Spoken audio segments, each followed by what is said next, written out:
नमस्कार व्यूअर्स, और आप सब लोग कैसे हैं। आशा करती हूँ आप सब लोग अच्छे होंगे, स्वस्थ होंगे। आज मेरा शिव पुराण का पाठ अवश्य देखते होंगे। तो आइए सबसे पहले हम जान लेते हैं कि कल तक हमने कहाँ तक जाना था। एक्चुअली कल तो पाठ नहीं आया था, कुछ प्रॉब्लम की वजह से, जिस वजह से मैं नहीं पढ़ सकी थी। तो अभी मतलब परसों हमने कहाँ तक जाना था। तो परसों तक था कि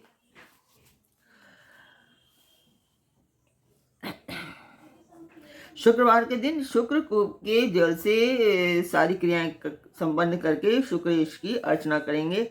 उन्हें जिस फल की प्राप्ति होगी वह, ये सनत कुमार जी कह रहे हैं कि उन्हें जिस फल की प्राप्ति होगी वह मुझसे श्रवण करो। उन मनुष्यों में वीर्य की अधिकता होगी, उनका वीर्य कभी निष्फल नहीं होगा। वे पुत्रवान तथा पुरुषत्व के सौभाग्य से संपन्न होंगे। इसमें तनिक भी संदेह नहीं है। वे सभी मनुष्य बहुत सी विद्याओं के ज्ञाता और सुख के भागी होंगे। यों वरदान देकर महादेव उसी लिंग में समा गए। ये वरदान महादेव ने शुक्रदेव को दिया था, जो कि सनत कुमार अपने शब्दों में व्यक्त कर रहे हैं। यह वरदान देकर महादेव उसी लिंग में समा गए। तब भृगुनंदन शुक्र भी प्रसन्न मन से अपने धाम को चले गए। व्यास जी शुक्राचार्य को जिस प्रकार अपने तपोबल से मृत्युंजय नामक विद्या की प्राप्त हुई, सनत कुमार जी कहते हैं कि व्यास जी से बात कर रहे थे एक्चुअली वो। तो व्यास जी यो शुक्राचार्य को जिस प्रकार अपने तपोबल से मृत्युंजय नामक विद्या की प्राप्ति हुई थी, वह वृतांत मैंने तुमसे वर्णन कर दिया। अब तुम और क्या सुनना चाहते हो? तो व्यास जी जो कुछ सुनना चाहेंगे सनत कुमार जी आज सुनाएंगे। तो इस प्रकार मैं बताती हूँ कि ये पाठ एक शुभ काज है, मंदिर के लिए है, और इसमें मैं सहयोग चाहती हूँ आप सभी लोगों का। तो सब्सक्राइब कीजिए, लाइक कीजिए, शेयर कीजिए। 1 सेकंड लगता है सब्सक्राइब करने में और कुछ नहीं जाता है, तो आप सब्सक्राइब कर सकते हैं। बिल्कुल सब्सक्राइब करते हैं, लाइक और शेयर अवश्य कीजिए। एक शुभ कार्य है और इसमें सहयोग की बहुत ज़्यादा ज़रूरत है, और इसमें शिव की कृपा अवश्य बनी रहेगी।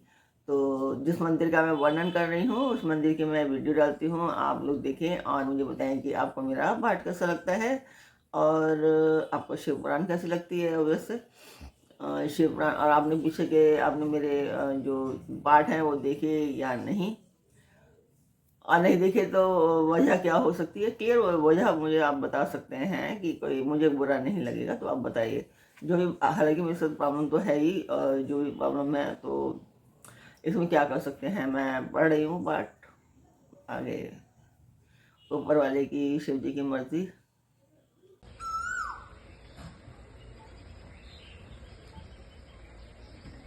तो मंदिर की वीडियो आपने देखी, आपका मेरा पाठ कैसा लग रहा है कमेंट बॉक्स में अवश्य बताएं। कमेंट कीजिए, क्या कीजिए, और उसमें ओम नमः शिवाय अवश्य लिखिए, जय शिव पार्वती लिख दिया कीजिए, कुछ भी लिख दिया कीजिए।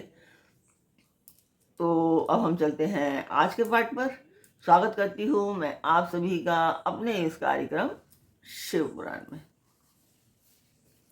तो आज के शिव पुराण के पाठ में है कि वानरसुर की तपस्या और उसे शिव द्वारा वर प्राप्ति, शिवगणों का और पुत्रों सहित उसके नगर में निवास करना, वान पुत्री का उषा के रात के समय स्वप्न में अनिरुद्ध के साथ मिलन। मिलते हैं 8 सेकंड के बाद।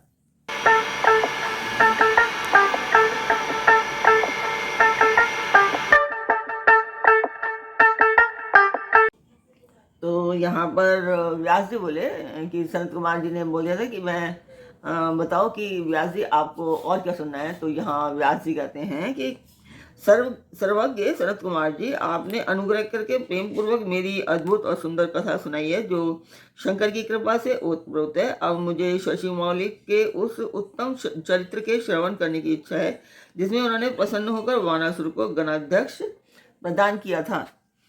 तो सनत कुमार जी ने कहा कि व्यास जी, परमात्मा शंभु की उस कथा को जिसमें उन्होंने प्रसन्न होकर वानासुर को गणनायक बनाया था, आदर पूर्वक श्रवण करो। इसी प्रसंग में महाप्रभु शंकर का वह सुंदर चरित्र भी आएगा जिसमें उन्होंने वानासुर पर अनुग्रह करके श्री कृष्ण के साथ संग्राम में किया था, श्री कृष्ण के साथ संग्राम किया था। व्यास जी, दक्ष प्रजापति की 13 कन्याएं कश्यप मुनि की पत्नियां थी। वे सबकी सब पतिव्रता तथा सुशीला थी। उनमें दिति सबसे बड़ी थी, जिसके लड़के दैत्य कहलाते हैं। अन्य पत्नियों से भी देवता तथा चराचर सहित समस्त प्राणी पुत्र रूप से उत्पन्न हुए थे। ज्येष्ठ पत्नी दिति के गर्भ से सर्वप्रथम 2 महाबली पुत्र पैदा हुए। उनमें हिरण्यकश्यप ज्येष्ठ था और उसके छोटे भाई का नाम हिरण्याक्ष था। हिरण्यकश्यप के 4 पुत्र हुए। उन दैत्य श्रेष्ठों का क्रमशः हयाद, अनुहराद, संघाद, प्रहलाद नाम था। उन्हें प्रहलाद जितेंद्रिय तथा महान विष्णु भक्त हुए। उनका नाश करने के लिए कोई भी दैत्य समर्थ न हो सका। प्रहलाद का पुत्र विरोचन हुआ। वह दानियों में सर्वश्रेष्ठ था। उसने विप्र रूप से याचना करने वाले इंद्र को अपना सिर ही दे डाला था। उसका पुत्र बलि हुआ। वह महादानी और शिव भक्त था। इसने वामन रूप धारी विष्णु को सारी पृथ्वी दान कर दी थी। बलि का औरस पुत्र बान हुआ। वह शिव भक्त, मानी, उदार, बुद्धिमान, सत्य प्रतिज्ञ और सहस्त्रों का दान करने वाला था। उस असुर राज ने पूर्व काल में त्रिलोकी को तथा त्रिलोकाधिपतियों को बलपूर्वक जीतकर शोणितपुर में अपनी राजधानी बनाया और वहीं रहकर राज्य करने लगा। उस समय देवगण शंकर की कृपा से उस शिवभक्त वानासुर के किंकर के समान हो गए थे। उसके राज्य में देवताओं के अतिरिक्त और कोई प्रजा दुखी नहीं थी। शत्रु धर्म का बर्ताव करने वाले देवता शत्रुवश ही कष्ट झेल रहे थे। एक समय वह महासुर अपनी सहस्त्र भुजाओं से ताली बजाता हुआ तांडव नृत्य करके महेश्वर शिव को प्रसन्न करने की चेष्टा करने लगा। उसके उस नृत्य भक्त वत्सल शंकर संतुष्ट हो गए। फिर उन्होंने परम प्रसन्न हो उसकी ओर कृपा दृष्टि से देखा। भगवान शंकर तो संपूर्ण लोकों के स्वामी, शरणागत वत्सल और भक्त वांछा कल्पतरु ही ठहरे। उन्होंने बलि नंदन महासुर बाण को वर देने की इच्छा प्रकट की। मुने, बलिनंदन महादैत्य वाण शिव भक्तों में श्रेष्ठ और परम बुद्धिमान था। उसने परमेश्वर शंकर को प्रणाम करके उनकी स्तुति की। तो बानासुर बोला, प्रभु आप मेरे रक्षक हो जाइए और पुत्रों तथा गणों सहित मेरे नगर के अध्यक्ष बनकर सर्वथा प्रीति का निर्वाह करते हुए मेरे पास ही निवास कीजिए। तो इस पर सनत कुमार जी कहते हैं कि महर्षि वह बलिपुत्र वाण निश्चय ही शिवजी की माया से मोह में पड़ गया था। इसलिए उसने मुक्ति प्रदान करने वाले दुराराध्य महेश्वर को पाकर भी ऐसा वर मांगा।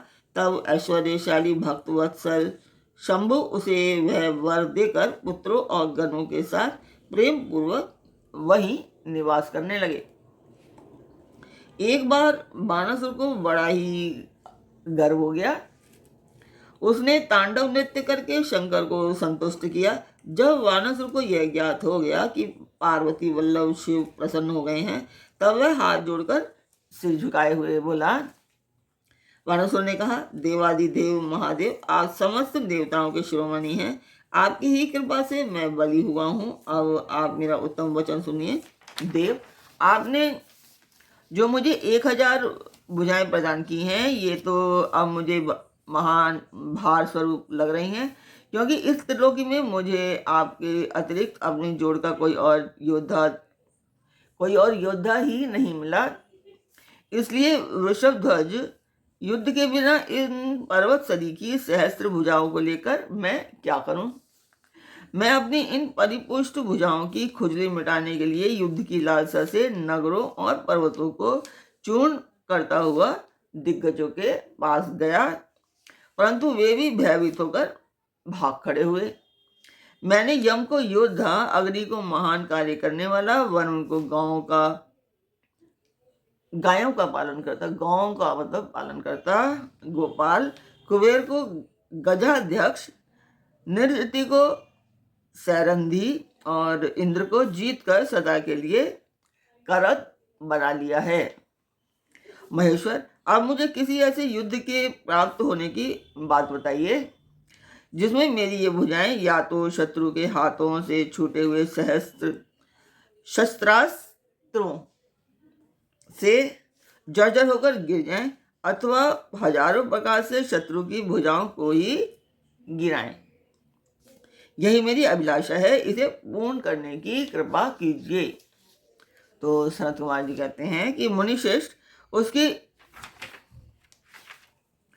उसकी बात सुनकर भक्त वाधापहारी तथा महामन्यु स्वरूप रुद्र को कुछ क्रोध आ गया।